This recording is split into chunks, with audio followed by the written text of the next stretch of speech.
You're watching WBOI TV Clarksburg Fairmont. This is News 12 at 11.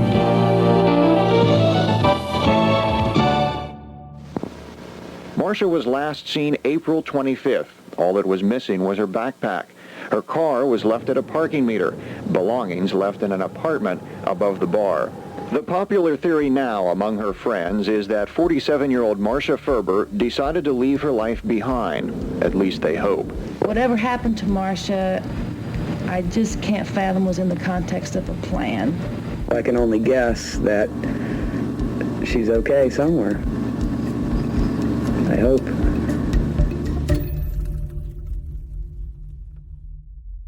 It's been 34 years. Nothing. No body, no witnesses, no further clues.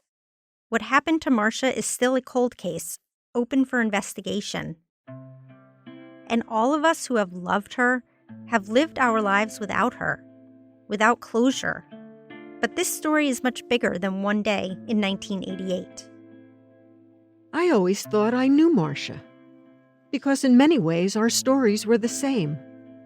But it turns out I was wrong. I'm Jamie Zelermyer, and that's my mom, Karen. This is I Was Never There, Episode 1. I hear her voice in the morning as she calls me. Radio reminds me of my home far away. Driving down the road, I get a feeling like I should have been home yesterday.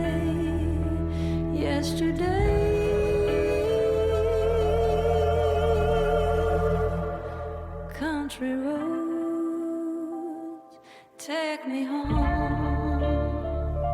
Country roads.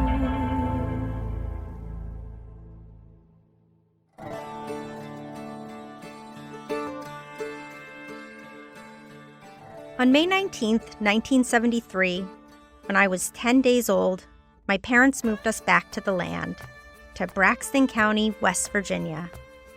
That was the beginning of a journey that would help shape me, a journey that would lead me to value community and hope, a journey that would also show me even good people are flawed.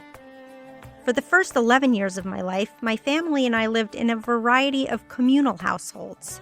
When I describe my childhood to other people, they think it was so wild. But to me, that was normal. People were constantly playing music, having fun, and doing drugs. They were fearless. They lived totally without thinking about consequences. They had tapped into something that felt magical. When I think back to that time, there's one woman who stood at the center of it all. Her name was Marsha "Mud" Ferber. Can you describe her for us? Short and fat, a wild Jufro, just incredibly attractive, pure energy. Oh, God, her curly gray hair. She had gray hair before anybody had gray hair. Beautiful eyes. I just remember Marsha's eyes and her gruff voice. More than anything else, she absolutely looked like a hippie. She was full speed ahead, not afraid of nothing. Go there, do that, be here now, all that. She was the one that had this vision, and she was unstoppable in being able to realize it. I walked in one day drinking a Welch's grape soda, and she looked at me and said, "That's Welch's. They supported the war." And she grabbed it out of my hand, and she poured it down the sink. It was all about redistribution of wealth. She'd share her panties. I mean, it didn't matter. She would. She was a revolutionary. She was definitely an outlaw. Hedonistic in the best possible ways. She was luminous, man, just illuminating all the time. Oh, I loved her. I loved her.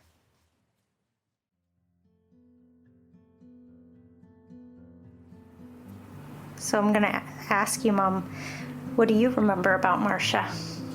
Her laugh and her sense of irony. I just always felt really drawn to her.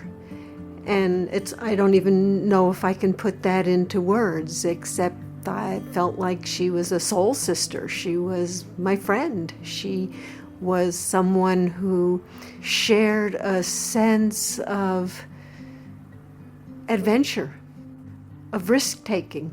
And she was funny as hell. I mean, she was just so funny that it was hard not to be drawn to her. Was there ever a moment where you felt like this is going to be an important person in my life? I think from the minute I met her, I knew that this is someone that was going to be a part of my life, and that she would be able to make that life really exciting and adventurous and fun, and someone I wanted to share my life with. Well, mostly she was just always around. She was there, and we lived together and worked together and go back home together at 3 o'clock in the morning after the bar was closed, and kind of wake up in the morning bleary-eyed and go drink coffee together. It's like an intimate relationship when you're living with someone and sharing a daily life with someone.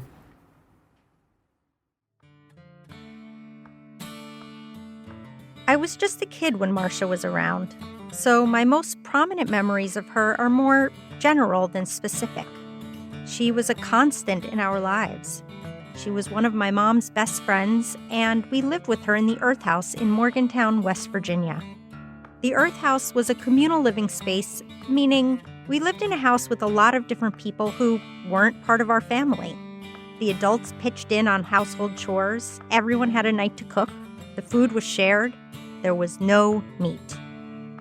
When I remember Marsha now, she's kind of a symbol for that whole time period, for lots of people living together, for the Morgantown music scene based at the bars she owned, and for radical politics.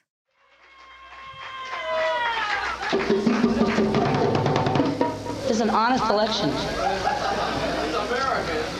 Let's hear it from Ronald Reagan.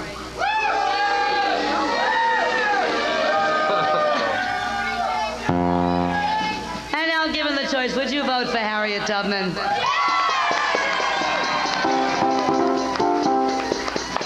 All right.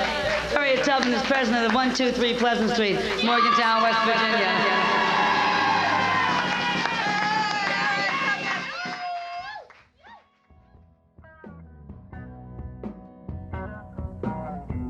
I remember her in kitchens. The kitchen at Earth House, the kitchens at big events, and I just remember her laughing and being loud and boisterous and organizing people and telling them what to do.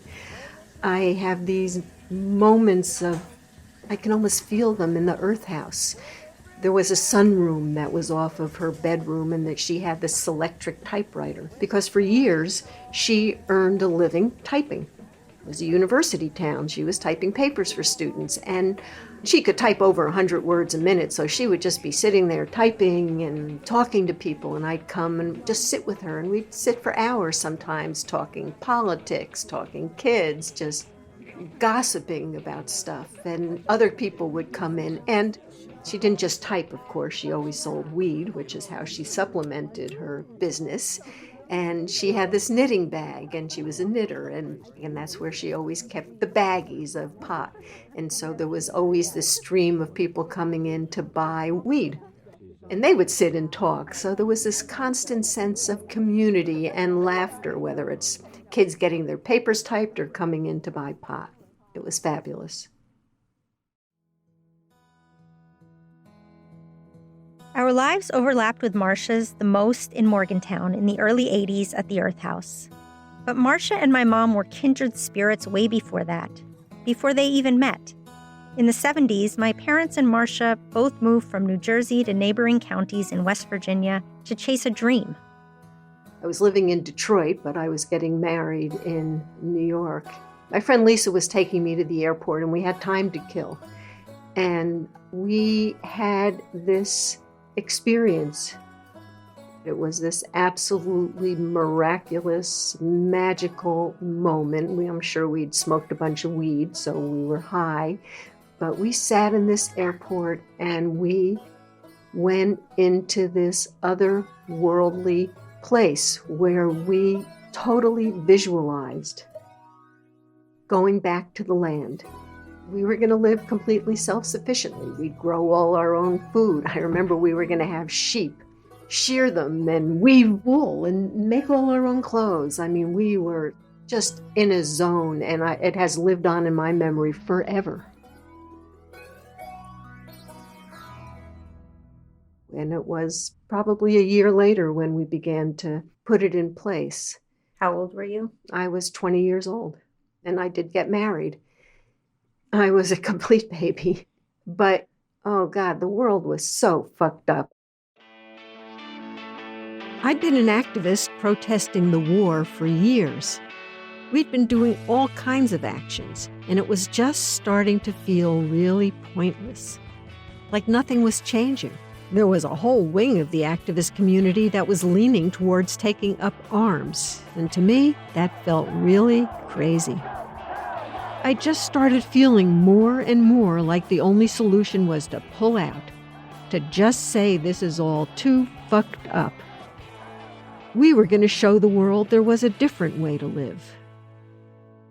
And so that moment in the Detroit airport was the beginning of realizing that dream. And we did it. I mean, we fucking did it. We didn't know how we were going to do it. We didn't know where we were going to do it. We didn't know anything except that that was the path we had to go down. That part has always impressed me. Just how willing my mom and her friends were to take the risk of pursuing their dreams. We just went for it. We had no idea about all the complexities of what we were trying to do and what it would actually take to live off the land and all the contradictions we would have to untangle trying to do it. I mean, man, we really did some stupid shit. The Back to the Land movement was all about magic and music and marijuana. Those were the 3 M's that made our life the wonder that it was down there. I would say it was the same for Marsha. Mm-hmm.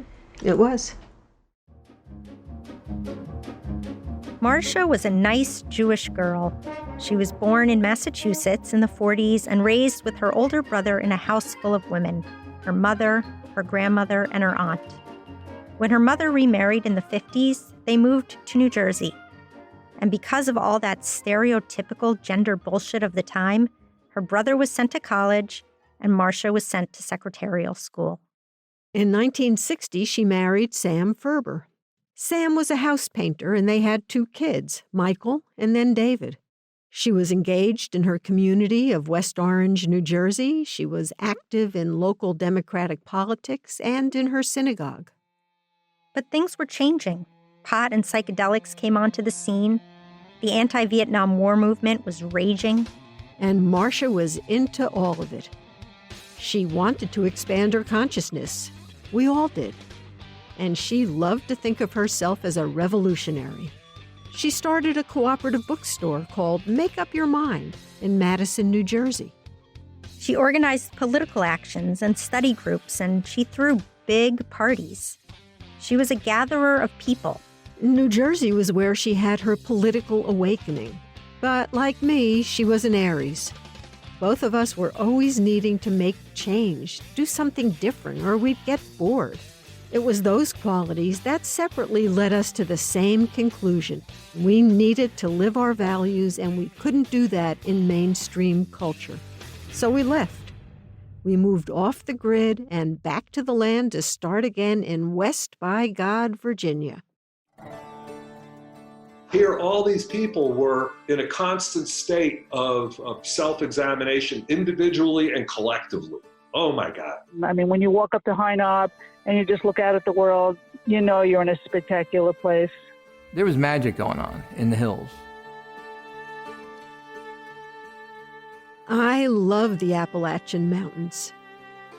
They are one of the oldest mountain ranges in the world, and they have been worn down by time. So they feel very feminine to me, soft and curvy and embracing. When I got there, I just felt peaceful in my gut. I can understand why my parents and Marsha moved there. It smells like green and dirt and flowers and mountains, like textured and nuanced, and layered and historical. Marsha and my parents separately chose West Virginia. But their motivation was the same. They were fueled by a desire to do creative political work, but underneath their ideals was the place itself. Its magic. They were drawn to it. That's the same feeling my sister and I still get when we go down there. It's just a really special place. But homesteading had its challenges, and after a few years of living communally in the country, Marsha and my parents both started over yet again, still in West Virginia, but this time in a city, Morgantown. Marsha went a few years ahead of us and got started on new projects right away. By the time we arrived in 1980, she was running communal houses, starting a food co-op, and volunteering at the local prison. A few years later, she opened a bar where my mom bartended to put herself through graduate school. Marsha called it the Underground Railroad, inspired by the one and only Harriet Tubman. The first thing you saw when you walked into the bar was a big, beautiful mural of Harriet. Harriet Tubman was born into slavery in approximately 1820, denied the rudiments of a formal education, reared in a harsh social environment, and was early enveloped by a simple, albeit compulsive, religious faith. She escaped alone to the north in 1849 and established her Underground Railroad, from which she never lost a single passenger. The Underground quickly became a stop touring musicians did not want to miss. West Virginia is a small state, but the bands that played at Marsha's bar were big. The Butthole Surfers, the Dead Kennedys, the Red Hot Chili Peppers, the Flaming Lips, Wynton Marsalis, Bo Diddley. People knew Marsha's bar. They knew it was an important place to play music. And they knew she programmed all of it. The music was her thing. Yeah, but music wasn't her only thing. There were many Marshas. There was feminist Marsha and outlaw Marsha, serial entrepreneur Marsha, drug dealer Marsha, mother figure Marsha. The list goes on. She was one of my best friends, but she was way more complicated than I realized.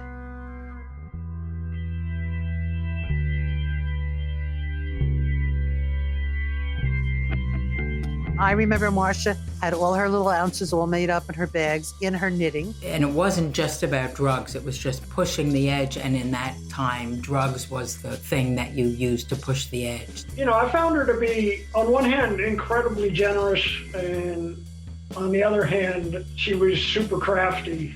Ultimately, it came down to getting high and getting laid. She had that egotistical side. Marsha would be holding court in the room, sitting on the floor, preaching socialism. Yet the whole time, she's practicing capitalism. I've known a lot of people who were manipulators even. She was, in a way. Yes, Marsha had the earth house and was vegetarian, but Marsha ate cheeseburger and smoked cigarettes, okay? Marsha and I both wanted our bodies to be our temples, but we didn't treat them as such. She was really into cocaine. What? She was a folk hero. I thought you said coke, because that would be totally wrong. Well, that's part of it, but she is a little bit of a folk hero. Yeah. No, she was. She is. To me, she is. I remember asking her, isn't anybody else telling you how dangerous this is? Nobody said she wasn't doing good things. This little dark side, just the side, you know?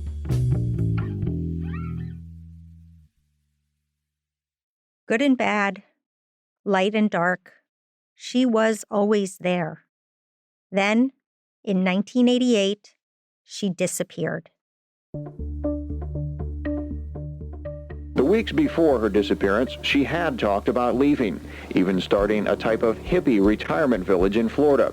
Longtime friend D.L. Hamilton agrees Marsha was ready to move on, but she has doubts. She left behind the bar she created, where live music, from punk to reggae to rock and roll, is the center, and where patrons discuss politics as much as the music. Ferber left 2 sons in Kentucky, a brother in Maryland. She'd just subscribed to a magazine the week before. But a huge mortgage on the buildings was owed, and there is talk that Marsha may have learned some incriminating information about the local drug trade and may have been targeted. She walked out of the bar, her office in the bar, and said, "I'll be back in a little bit." She left her coat hanging on the coat rack. She left her car keys on her desk, and she ran out of the office. Ran out of the office? I mean, left the office, clearly to go meet someone. I mean, we don't know, but she wasn't planning on being gone. Again, she didn't take her coat. She didn't take her car keys. Her car was parked at a meter in a parking lot across the street from the bar and was never seen again. So much time has passed. I found myself thinking it might be possible to actually find out what happened to Marsha. Maybe now the people involved are ready to talk. To start, we got back in touch with the people who knew Marsha best to ask a very basic question. What the hell happened? Everyone has a theory, and the thing is, they all sound plausible. Well, there's two basic theories. One is that she was possibly murdered by some drug dealer types. The other is that she decided to go underground to get away from any possible prosecution or drug people. She would look at me very serious and go, no, listen, one of these days I'm not going to be here anymore. And don't worry about me, because I'm in Jamaica. But I don't think that's what happened. I just have a gut feeling that it had something to do with drugs and money and all that nastiness that comes from people that only think about materialistic stuff. Let's get real about it. When you're facing time, most people rat. I don't think for 1 second she was working with the cops. She was naive in certain things. She was honest. She was trusting. She probably trusted the wrong people. I thought the KKK or something had gotten her. And I guess you said there's a lot of mine shafts and things like that in West Virginia. She ain't around nowhere. I mean, hey, what'd you say? It was fucking 32 years. Shit, she's underground deep. Marsha was just a free spirit, you know? I mean, she had other locations to go to. See, I always thought if she was dead, they would have found the body. Right. You know what I mean? That's why I thought I always was positive she was alive, because it's like, if she's dead, they're going to find her. And if she's alive, that's harder, because she's... So what do you think now? I think she's dead. That's what I think now, but how can I be sure? I don't think we'll ever know. I've always wanted to tell the story of that time and place, of the Back to the Land movement and the wild lifestyle my parents and Marsha lived. Over the years, I've often found myself psychoanalyzing what they did, with a sense of both shock and awe. As we started to tell the story, Marsha's life and her disappearance became central to understanding so much about those years. She is the vortex. She is the center of the orbit. And, you know, they were fabulous years. And some of that is about youth. You know, they were my 20s and 30s. And the Back to the Land story is this fabulous story of resistance and hope, believing that we could really show the world there was a better way to live. Except sometimes those ways take left and right turns and don't go exactly the way you think they're going to go.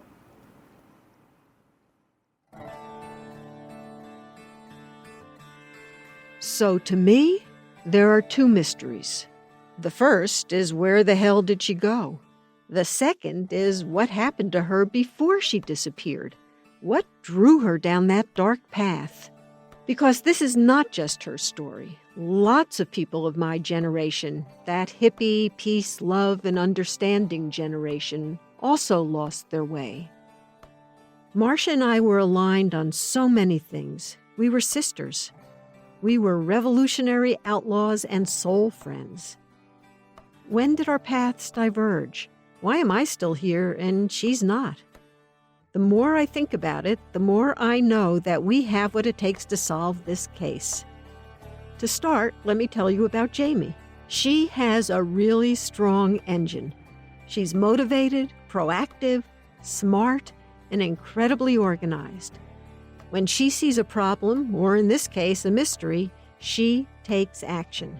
And if anyone can run a successful investigation, it's her. And for the past 25 years, Jamie has worked in film and television. She knows how to tell a good story. So to everyone listening, sit back, take your favorite consciousness-altering substance, and enjoy. You're in good hands. In a lot of ways, My mom is my foil. She's fluid and bold. She's entirely unafraid of change. She's in her 70s, and these days, she's got purple hair. In the course of her life, my mom has never hesitated to say, "Fuck this. It's time to make a change." My mom's also incredibly competent. She always says, give her a cleared table and a how-to manual, and she could perform brain surgery. The fact that we're not professional detectives does not faze her. So we decided to go for it, to re-enter Marsha's vast world. Pot smokers, former drug dealers, old hippies with fuzzy memories, people on the edges of society, people suspicious of anyone asking questions, and old friends of Marsha's who want to protect her legacy as a folk hero. We talked to them all, and to do that, we traveled back to where it all started, wild and wonderful West Virginia. I really want to know what happened to Marsha. Maybe even more than that, I want to know what happened to that time and place. Back then, they took risks without fear. They had hope. They stood up for what they believed in and really thought they could change the world. So what went wrong?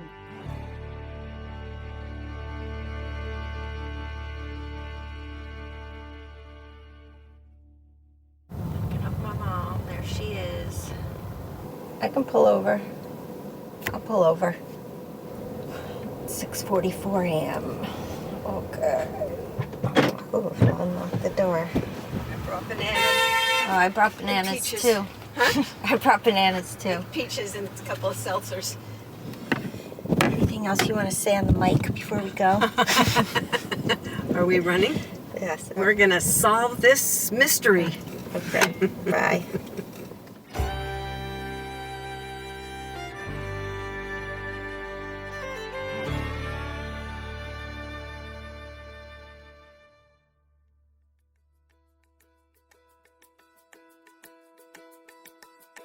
I Was Never There is a Wonder Media Network production.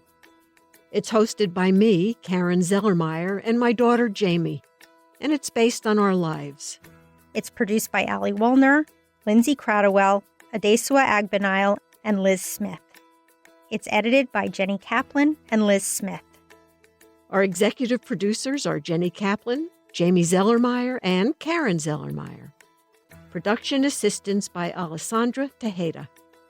Our music supervisor is Sarah Tembechian. The theme music is Take Me Home, Country Roads by John Denver, performed by Brandy Carlisle. Special thanks to Larry Dowling for allowing us to use his interviews with Marco Lorano and Michelle Wolford. And a special shout out to D.L. Hamilton for always being a willing participant and a collector of all things Marsha.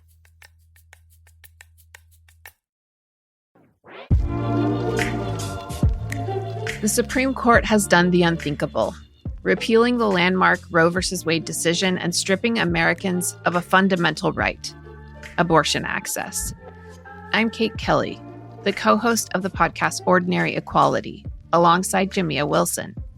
On the newest season of Ordinary Equality, we ask, what now? What does resisting bans and seeking care look like in a world without federal protection of abortion access? How can we build community and support the most vulnerable? How are abortion providers in states where abortion was already severely restricted working around the system? Each episode will feature one story around one theme, often in one state, zooming in rather than zooming out. Tune in to Ordinary Equality wherever you get your podcasts.